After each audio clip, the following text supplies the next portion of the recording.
ang Ilog Pasig sa pusod na Maynila. Ang mga riles ng Philippine National Railroad.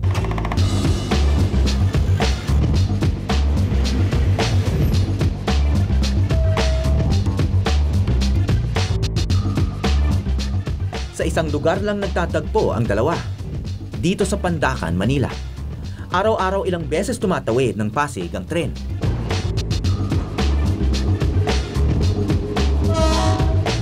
Pagdaan ng tren, mga trolley naman ang naghahari.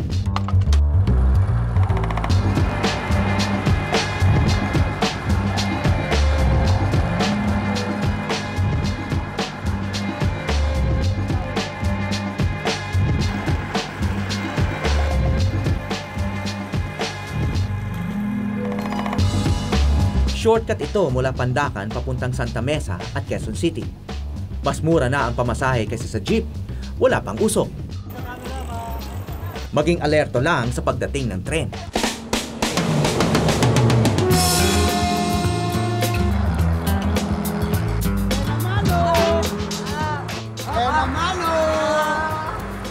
At doble ingat pagtawid ng tulay. Wala ba nahuhulog dito? Wala naman po. Wala na disgrasya rito? Wala naman po. Eh paano yung mga tren pag may dumaan na tren? Ano naman po, tumatabi naman eh. Kabila. Tulad yan ganyan, tatabi po dito yan, pag may train dito. Minsan hindi na ako namin yan dyan na pag doon pa lang, naririnig na namin may train. Iwas na. Oo. Kasi ibang pasahero na tatakot. Oo, siyempre. Mamaya tumanong sila. At saka yung mga kahoy dito parang bulok-bulok na oh. Kurimaw ang tawag kay Jojo Paragas ng ibang trolley boys. Koloro dahil hindi siya miyembro ng asosasyon. Ay, talang ha! Kaya minsan pinag-aagawan nila mga pasahero. Diego ha! Yeah! Yeah! Kung home along the riles ang karamihan ng mga trolley boy, iba si Jojo at ang kanyang pamilya.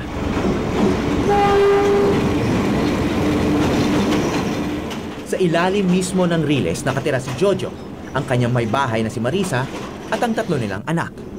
Ay, sa kapit. Ayan na, yara-yara, nanginginig na. Maalog yung tren, maalog din yung Santo Niño.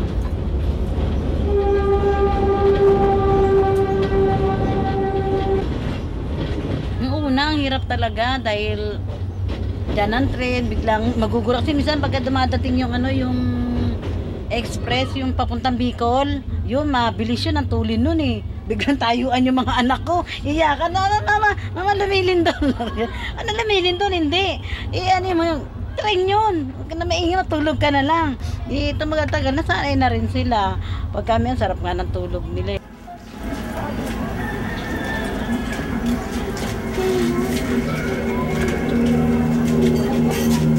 Pero ito mabait naman to, matyaga, kumbaga. Ano siya namang magtrabaho, kaya wala siyang pili. Hindi siya namimili ng trabaho. Kaya nga yung trolley na yan, pinag-ipunan namin yan eh. Kinumuta kami ng pera, naghulog-hulugan. 50 araw-araw, pag kumita yung trolley, hulog namin.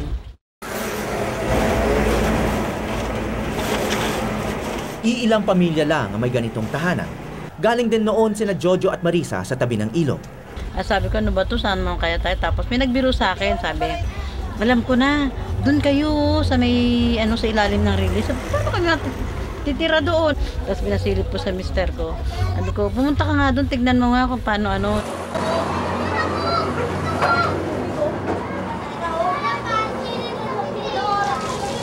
Mahirap magkakubeta rito, kaya sa gitna ng riles na lang pumupunta ang iba.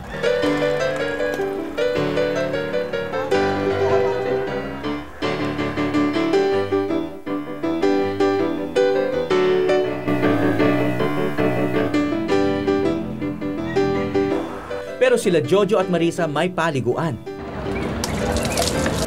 Wow!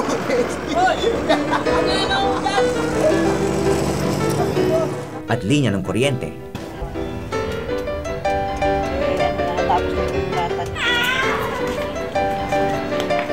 Nakalalaro pa ang mga anak nila sa plaza kung saan malayo ang sasakyan.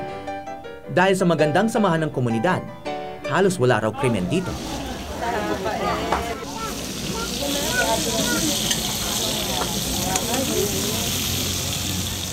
Kaya mahirap para sa kanilang tanggapin na bilang na ang mga araw nila rito.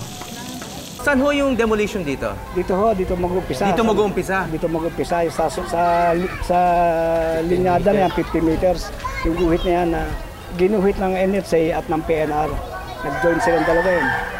Kaya sinukat lang mula Riles. So mula rito hanggang dun sa Riles? 15 meters. Gigibain na? Gigibain na.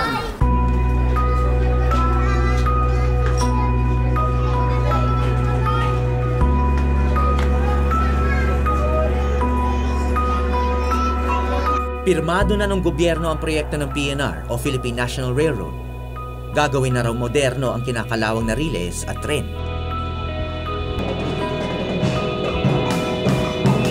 May notice of demolition na ang mga taong nakatira sa tabi at sa ilalim ng riles.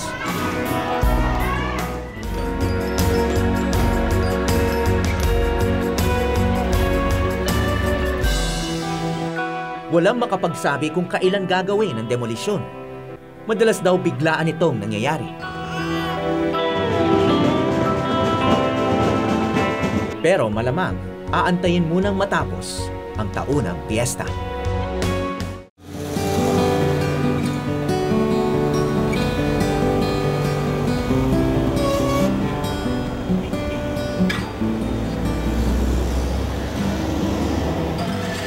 Para sa mga taga-barangay Aklan, ang tren ang nagsisilbing orasan.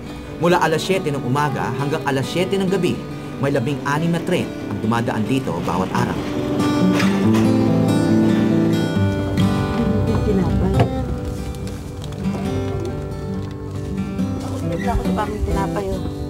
Mahirap magpalaki ng 3 anak sa ilalim ng riles.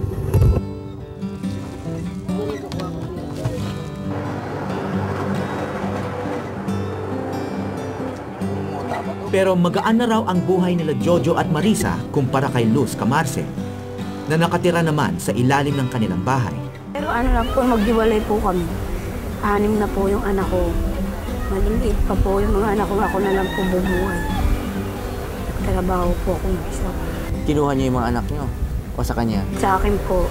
Nasa sa inyo lahat. Ang dami, 6. Binuhay niyo lahat yon. Paano niyo ginawa yon? Ano po, nagtrabaho po ako sa pabrika. May sakit ang pangatlong asawa ni Luz, kaya siya na lang ang inaasahan ng pamilya.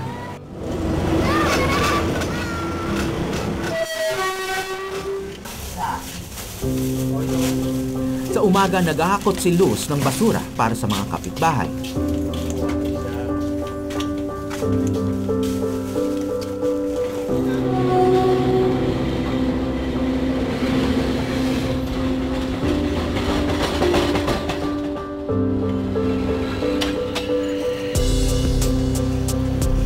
Kapag hapon naman, nagpapadyak ng sidecar pang sundo sa mga batang mula sa eskwela.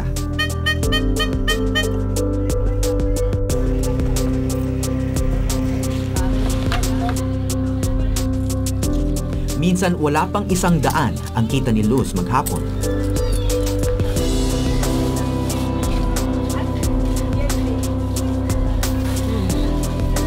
Lumas na to ah.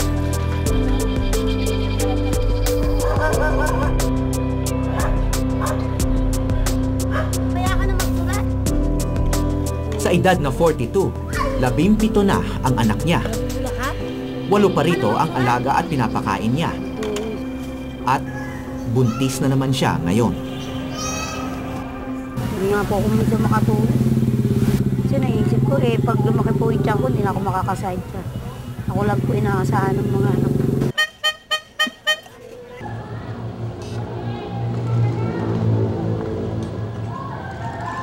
Pero kahit abala, pansin din ni Luz ang paghahanda ng kanyang mga kabarangay.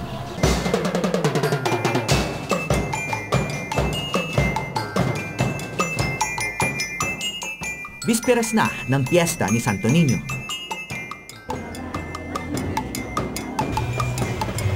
Sa inyo lahat itong Santo Niño na to?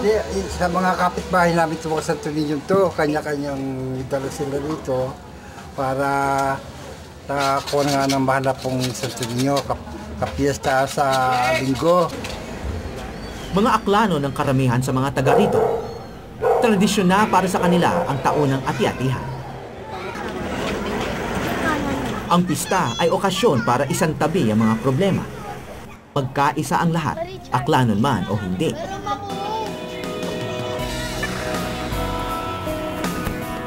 Tara.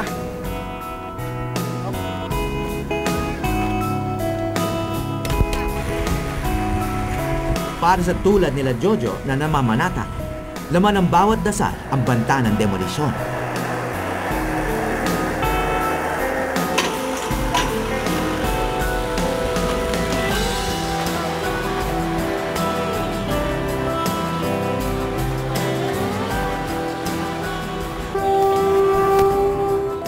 Pero paano nila mapipigilan ang kaunlaran na parang tren na walang preno?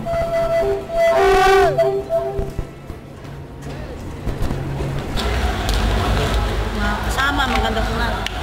Tinawag ko kayo sa meeting tungkol sa demolition ng lugar natin na... Si Aling Adel na nakatira rin sa tabing Riles, naniniwalang mapipigilan nila ang plano ng gobyerno. Dimali nag-intay tayo, nangamba tayo sa 30 days notice na demolition. Siyempre lahat tayo andap-andap kung bibigay ang demolition natin. Siya ang nag-oorganisa sa mga kapitbahay na tutulan ang pagpapalaya sa kanila hanggat walang maayos na lilipatan. Marisan naman ang kahilingan mo kami, ang bawang maalis po tayo. Hindi pwede yung lalagyan kami doon na parang tent lang. Pagkatapos wala na, para lang kami tinapon na basahan doon. Dapat yung paglalagyan, mayroon din kaming kabuhayan.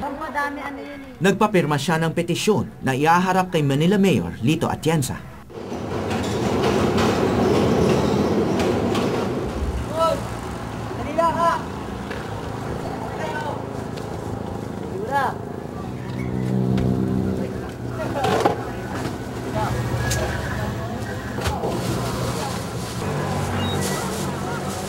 Biyuda na si Aling Adel, kaya solo niyang binubuhay ang 7 anak.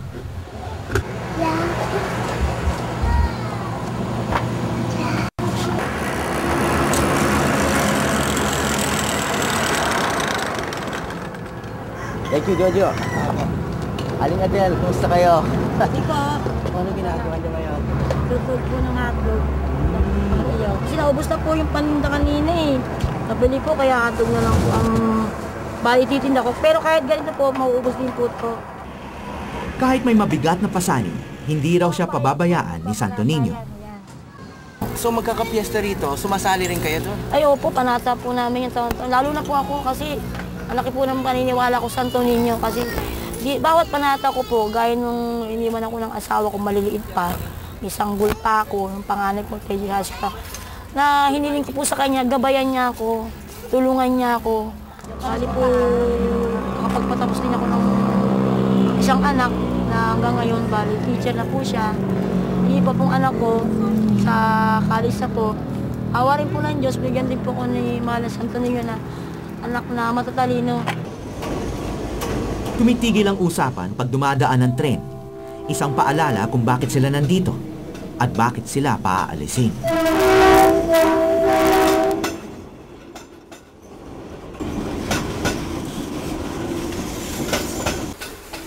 May mga gustong sumuko sa hirap ng buhay.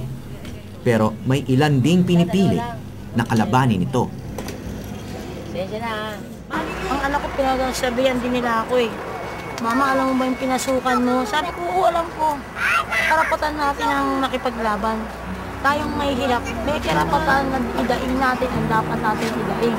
Ang kailingan ko, gusto ko tumagal-tagal kami rito na kahit papaano at Bakit mo nasabi yun? Bakit mo? Dahil ito lang ang aming kabuhayan.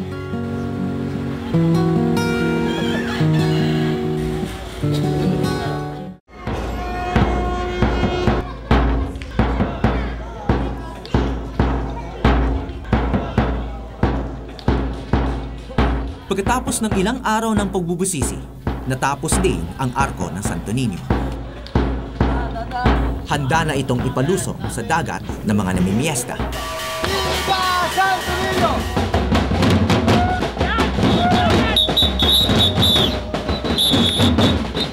Maraming dayo rito ngayon, kasama na ako. Jojo! Marisa! Uy, happy fiesta! Fiesta rin po. Dala-dala po namin sa Santo Niño para mag-uling na po doon sa plaza. Happy Fiesta rin po. talaga, mag-uling po tayo sa plaza. Los! Tara na! Doon tayo sa plaza, mag-uling na tayo. Happy Fiesta, Los! Kasama ang mga anak mo? O mamaya na? Ito.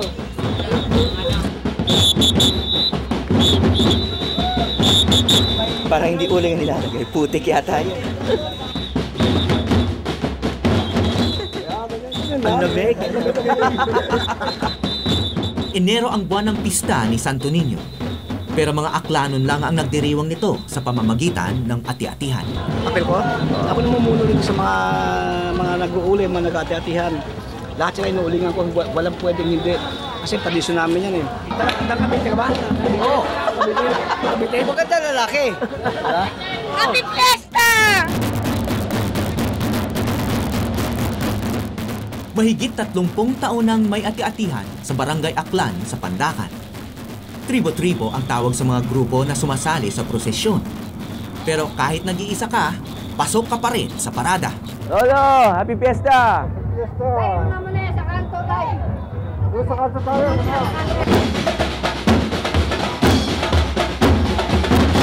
Sina Jojo, Marisa at Luz ay hindi taga-Aklan, pero taon-taon silang namamanata at nakikisayaw.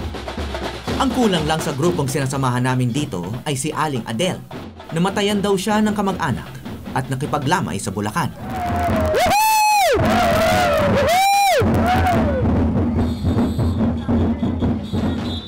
Wala man si Adel, dala-dala ng anak niya ang kanilang Santo Niño na may bagong barok. Bakit Batman? Taon-taon po binibili po namin ganito. Bagong damit? Opo. Tapos ako po lagi po ganito. So last year, ano siya? PBA All-Star.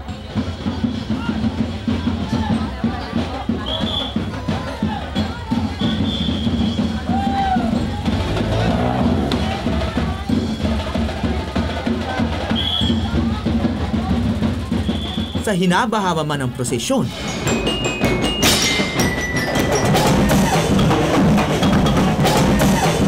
sa simbahan pa rin ang tuloy. Maligayang piyesta po sa inyong lahat. Palakpakan natin ang Panginoon.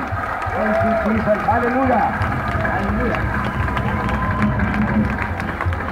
Sa mga katutubo man nagmula ang tradisyon, naging ritual na rin ito ng mga Katoliko. At kahit naglalagay sila ng itim sa katawan tulad ng mga ati sa panay, puti ang sanggol na dala-dala nila. Sa banal na sanggol, Ang maraming sanggol sa harapan niya ang tila naging inspirasyon ng Kura Paroko sa kanyang sermon. isang kataksilan kung kayo mga mulang ay gagamit ng pills and contraceptives at mag-undergo ng abortion. Halos lahat kayo dito may cellphone. Tapos sasabihin yung mahirap ang buhay, ulul. And you will be spending 300 pesos sa loob ng isang buwan just for your load. Tapos sasabihin mong mahirap ang buhay, gago. Meron po kaming kinukunan sa tabi ng Riles nakatira, isang nanay na may 17 anak, no? Ano naman po ay mapapayo niyo po sa kanya? Kung ang tao ay magsusumikap at ang tao ay magtatrabaho ng maayos, no, kahit ilang anak, kaya niyang suportahan.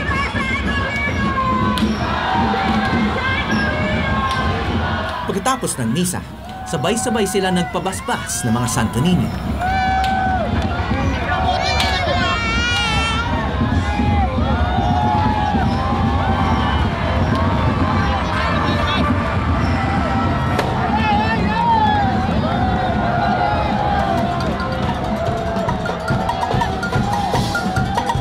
At tuloy ang selebrasyon.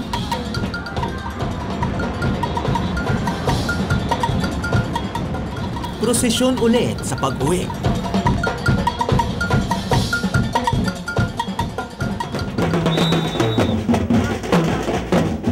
Pagdating sa Barangay Aklan, tila masigla pa ang mga residente.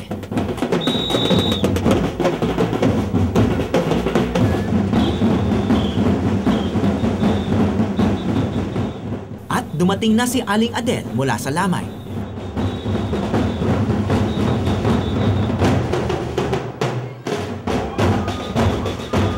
Oh, pare!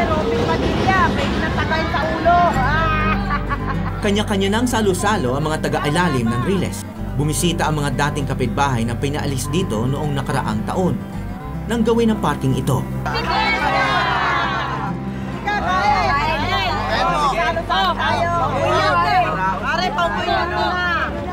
Tagay na, bigyan ng tagay. Thank you. Magkakabarangay ba kayong lahat? Opo. Ano bang huling balita tungkol sa demolition? Ano bang sinasabi nila? Stop demolition. Pero sabi na? Ako lang may sabi kasi... Lakas niyo pala.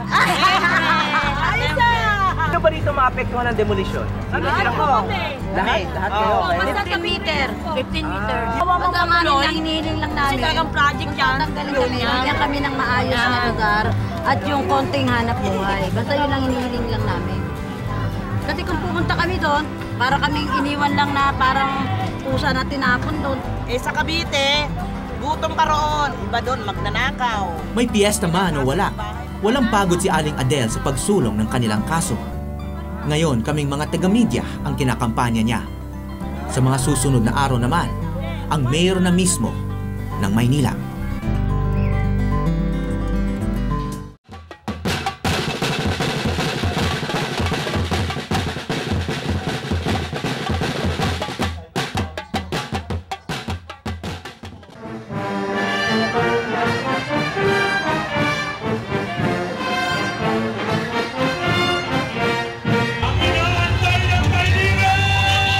Hindi pa raw ito meeting the advance sa eleksyon, kundi State of the City address lang ni Manila Mayor Lito Atienza.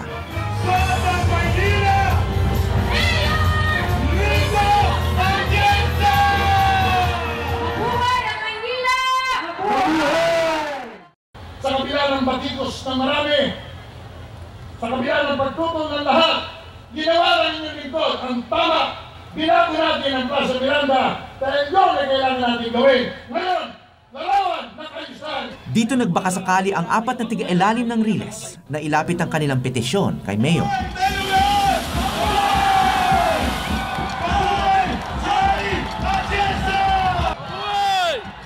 Matapos ang mga speech, sinubukan ng grupo na umakyat sa entablado.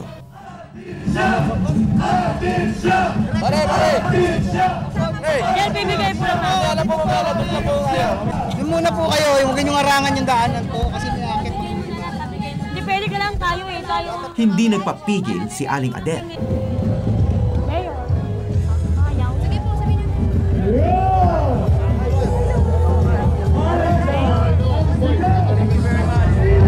Mayor, magandang hapon po. Madami po. Sige, ano po yan? Ano po yan? Hingi po kami ng tulong sa inyo. Ipinasa lang ni Mayor si Adele sa kanyang staff. May mga kinukunan kami ng mga nakatira sa ilalim ng Riles dito sa Pandakan po. Ang pakiusap lang po nila sa gobyerno ay sana'y habang wala pang maayos na relocation site, wag muna daw silang palipatin dahil dito sa project ng tren. Ano po yung mga sinasabi niyo katulad sa mga katulad nila? I agree with that. Kung walang maayos na relokasyon, hindi dapat dinidislocate ang mga informal settlers kung tawagin natin, mga mahihirap. Kailangan maayos yung relocation. Ako ay tutulong dyan sa panig na yan at ipaliliwanag ko sa lahat na kailangan merong maayos at nakahandang relokasyon bago ano man paglilipat ang gagawin. Ito, paano nyo sisiguruduhin na may maayos na relocation site? Personal kong i-inspeksyonin yung mga relocation centers. At kung hindi rin lang nakahanda, hindi rin ako mapayag na yung mga tiga Maynila may dislocate. Hindi na nga kailangan hintayin ang personal na inspeksyon ni Mayor. Sinamahan namin ang 4 kasama ang ilang kapitbahay sa relocation site sa Bulacan.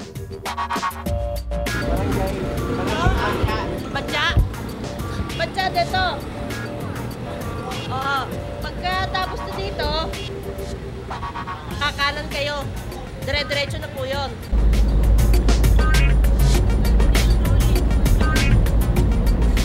Layo. Kasulok-sulukan na yata ng mapa ng Pilipinas. Layo naman dito. Layo. Layo.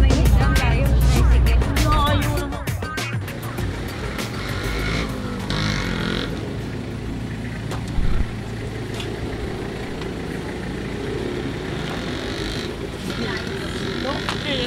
Hirap dito. Ayoko rito. Reject.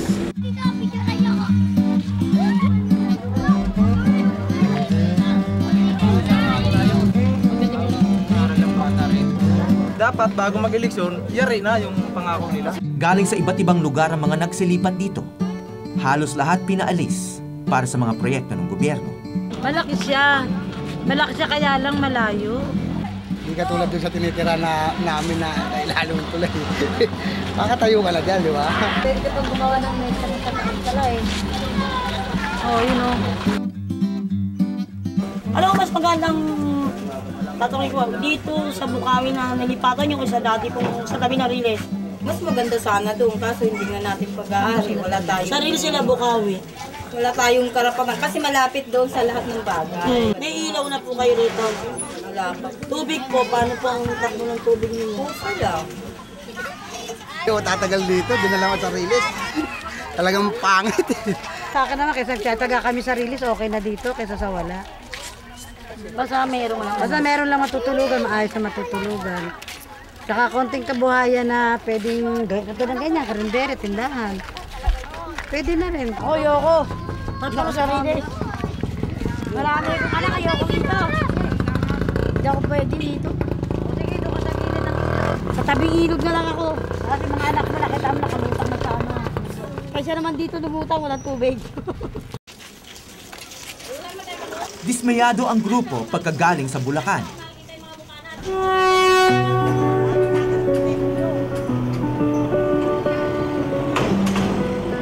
Iisa lang ang lugar na may tuturing nilang tahanan, ang Barangay Aklan.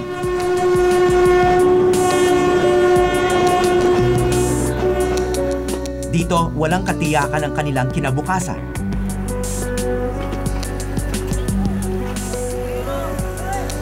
Wala pa silang karapatan sa kanilalagyan. Pero sapat na para sa ngayon ang pag-asang hatid ni Santo Niño at ng Riles. Ako po si Howie Severino at ito ang Eyewitness.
Maraming salamat sa pagtutok sa Eyewitness, mga kapuso. Ano masasabi niyo sa dokumentaryong ito? I-comment na yan at mag-subscribe sa GMA Public Affairs YouTube channel.